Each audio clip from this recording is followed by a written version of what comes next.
अस्सलाम वालेकुम everyone. Dear students, इस साल पीएमसी की तरफ से नेशनल एमडी कैट कंडक्ट करने का सिलसिला 30 अगस्त से शुरू हुआ और टेस्ट कंडक्शन के तकरीबन 2-3 दिन के अंदर ही स्टूडेंट्स की तरफ से जब फीडबैक कलेक्ट किया गया तो पता ये चला कि स्टूडेंट्स की तवक्कुआत से जो एक्चुअल मार्क्स हैं वो बहुत कम आ रहे हैं। जाहिर बात है, जब एक स्टूडेंट एंटी टेस्ट अटैम्प्ट करता है तो टेस्ट अटैम्प्ट करने के दौरान उसे हर चीज़ का पता होता है कि वो कितने एमसीक्यूज ठीक कर रहा है, कितने गलत हो रहे हैं या कितने एमसीक्यूज़ हैं जो डाउटफुल हैं और एक्सपेक्टेड रिजल्ट कितनी रेंज में आ सकता है। तो जब टेस्ट कंप्लीट होता है तो स्टूडेंट को आइडिया होता है कि उसको 190 प्लस आएंगे या 180 प्लस आएंगे या अगर ज़्यादा ख़राब टेस्ट हुआ है तो 160 150 किस रेंज में नंबर आएंगे।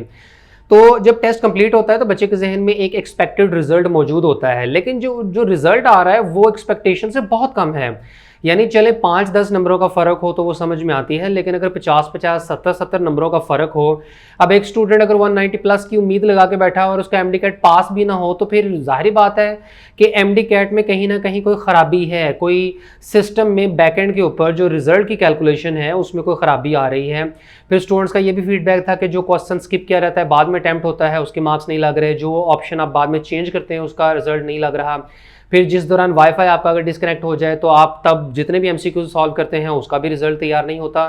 इसके अलावा स्टूडेंट्स के फिर ये भी कंप्लेंट्स हैं कि आउट ऑफ सिलेबस भी क्वेश्चंस आ रहे हैं और सबसे बढ़कर ये कि रिजल्ट बहुत ज़्यादा ख़राब आ रहा है। अब शुरू में तो पीएमसी के जो वाइस प्रेसिडेंट हैं वो ये कहकर बात टाल देते थे कि जी ये सिर्फ नालायक तलबा हैं जो ज़्यादा शोर मचा रहे हैं, लेकिन अब देखने में ये आ रहा है कि इवन जो टॉपर स्टूडेंट्स भी हैं जिन्होंने अपने अपने स्कूल्स में अपने अपने बोर्ड्स में पोजीशंस हासिल की हुई हैं उनसे भी एमडी कैट पास नहीं हो रहा। अब मैं नहीं समझता कि उनकी तैयारी में किसी किस्म की ख़राबी होगी या वो टेस्ट अटैम्प्ट करने में कहीं पर मसाइल आए होंगे। असल मसला ये है कि बैकएंड के ऊपर जो प्रॉब्लम्स आ रहे हैं जिसकी वजह से रिजल्ट सही तरीके से तैयार नहीं हो पा रहा।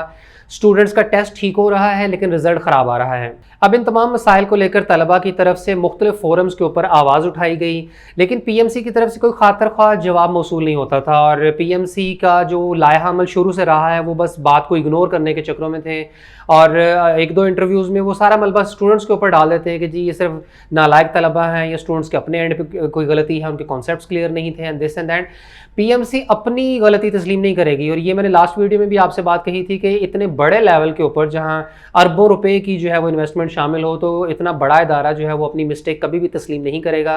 लिहाजा स्टूडेंट्स की तरफ से 15 सितंबर से बाकायदा तौर पर अब जो प्रोटेस्ट्स हैं उनका सिलसिला शुरू कर दिया गया है। कल पाकिस्तान के मुख्तलिफ शहरों में बड़े पैमाने के ऊपर तलबा की तरफ से एहतजाज किया गया, रैलीज निकाली गई, प्रोटेस्ट किया गया और पीएमसी को जो है इस बात के ऊपर जो है वो दबाव डाला जा रहा है उनके ऊपर कि तलबा के मुतालबात माने जाएं। अब तलबा के मुतालबात भी बिल्कुल जेन्युइन हैं कि अगर एक स्टूडेंट इतने ज़्यादा नंबरों की तवक्कुआत रख रहा है और उसके मार्क्स बहुत कम आ रहे हैं तो फिर जाहिर बात है कि वो चाहिए ना कि आप बताएं कि कौन कौन से एमसीक्यूज़ गलत हुए हैं और किस तरीके से आपने ये रिजल्ट तैयार किया है। हर साल ऐसा होता है कि जो भी टेस्ट दिया जाता है तो बाद में उसकी आंसर की उसका सामने आता है, पता चलता है कि भाई एक स्टूडेंट ने ये ऑप्शन सेलेक्ट की थी, ये राइट आंसर था या ये रॉन्ग आंसर था, तो स्टूडेंट की तसल्ली हो जाती है कि मेरे फलां एमसीक्यूज गलत हुए हैं और इस हिसाब से नंबर बने हैं। लेकिन इस साल ऐसा कोई चक्कर नहीं है, कोई पता नहीं है कौन सा एमसीक्यूज ठीक हो रहा है कौन सा गलत हो रहा है, बस जो रिजल्ट सामने आ रहा है अब स्टूडेंट्स आंखें बंद करके उस रिजल्ट को एक्सेप्ट तो नहीं कर सकते। तो बहरहाल अब लग ये रहा है कि स्टूडेंट्स की तरफ से जो प्रोटेस्ट का सिलसिला है ये इतनी जल्दी थमने वाला नहीं है, बहुत ज़्यादा बड़े लेवल के ऊपर जो है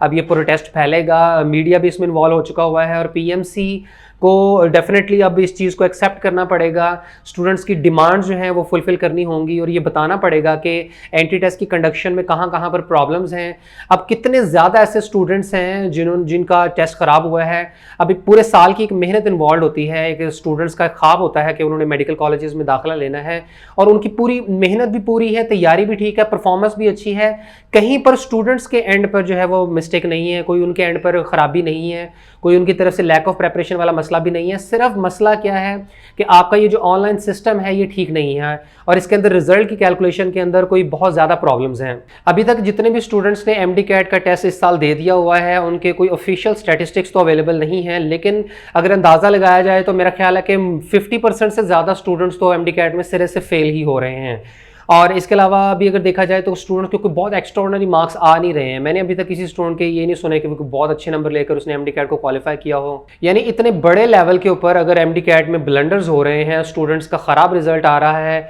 तो मैं समझता हूँ कि अब ये जो सिलसिला है प्रोटेस्ट का ये चलता रहना है जब तक कि पीएमसी स्टूडेंट्स की डिमांड्स को एक्सेप्ट नहीं कर लेती। और अब तो ये मुतालबा बहुत जोर पकड़ता जा रहा है कि एमडी कैट को सिरे से कैंसिल कर दिया जाए और रिकंडक्शन की जाए। यानी एक ही तारीख को पूरे पाकिस्तान के तमाम जितने भी 2 लाख स्टूडेंट्स हैं उनका फिजिकल एंट्री टेस्ट कंडक्ट किया जाए, यानी पेपर बेस्ड एंट्री टेस्ट हो और उसमें सब स्टूडेंट्स का जो है वो एक ही क्वेश्चन पेपर होना चाहिए। फिर ये वाला मसला भी खत्म हो जाएगा कि किसी स्टूडेंट को आसान टेस्ट दिया जा रहा है, किसी को मुश्किल दिया जा रहा है, किसी टेस्ट में आउट ऑफ सिलेबस क्वेश्चंस आ रहे हैं, किसी में नहीं आ रहे। तो एक सिंगल एंट्री टेस्ट होगा, उसमें सिमिलर क्वेश्चंस होंगे, तो उस बुनियाद पर तमाम स्टूडेंट्स की जो है वो ट्रू इवैल्यूएशन भी हो सकेगी और पता चलेगा कि कौन स्टूडेंट वाकई में डिजर्व करता है मेडिकल कॉलेज में एडमिशन लेने के लिए और कौन नहीं करता। फिर एंट्री टेस्ट की कंडक्शन के बाद बाकायदा उसकी आंसर कीज जो है वो जारी की जानी चाहिए। स्टूडेंट्स अपने अटेम्प्ट किए हुए टेस्ट का खुद से जो है वो सेल्फ स्कोरिंग कर लें और अंदाजा लगा लें कि कितने एमसीक्यूज उनके गलत हुए हैं, कितने ठीक हुए हैं। हर साल एमडीकैट होता है लेकिन इतने बड़े लेवल के ऊपर मसाइल पहले कभी नहीं हुए हैं।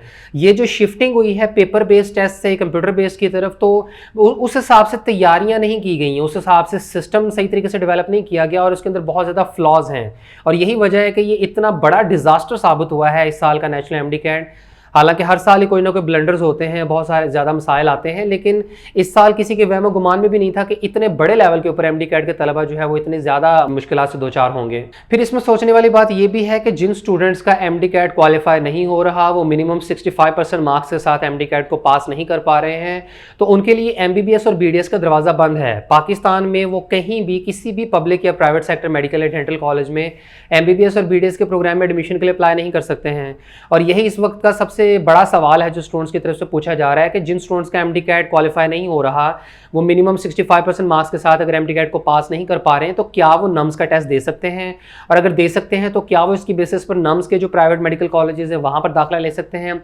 तो इसकी सिंपल सी कहानी ये है कि आप लोग तमाम स्टूडेंट्स नम्स के एंट्री टेस्ट में अपीयर ज़रूर हो सकते हैं, यानी इस बात पर कोई पाबंदी नहीं है कि आपका अगर एमडीकैट क्वालिफाई नहीं हुआ है तो आप नम्स का टेस्ट नहीं दे सकते। नम्स का टेस्ट बिल्कुल दे सकते हैं, तमाम एप्लीकेंट्स नम्स के टेस्ट में अपीयर हो सकते हैं, लेकिन आप एमबीबीएस बीडीएस में दाखिला नहीं ले सकते,